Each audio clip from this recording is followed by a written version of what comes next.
দর্শক আসসালামু আলাইকুম। পবিত্র রমজান মাস দেখতে দেখতে একদম শেষের দিকে, কিন্তু সুজন মনে হয় সম্ভবত আজ 19টা রোজা শুরু হলো, তাই না? জি ভাইয়া।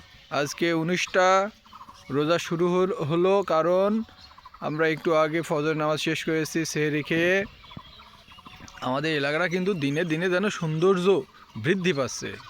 দেখুন, এই যে চারিদিকে বাউন্ডারি করেছে ভূমি অফিস, এদিকে রয়েছে পবিত্র গোরস্থান। এই দেখতে পাচ্ছেন দুই সুজন খুব মারামারি করে, ভিডিও আসছে, দেখাবো এক সময়। রিজন ভান্ডারি তবলা বাজাচ্ছে, সে ভিডিও দেখাবো, জাতির উদ্দেশ্যে রিলিজ হয়নি, রিজন যদি ওর অনুমতি দেয়। আজকের এই স্পেশাল সকালের ব্লগে সবাইকে শুভেচ্ছা। আর নতুন চ্যানেলে আসছেন যারা, অবশ্যই সাবস্ক্রাইব করে দেবেন, লাইক কমেন্ট শেয়ার করবেন। ভালো থাকবেন।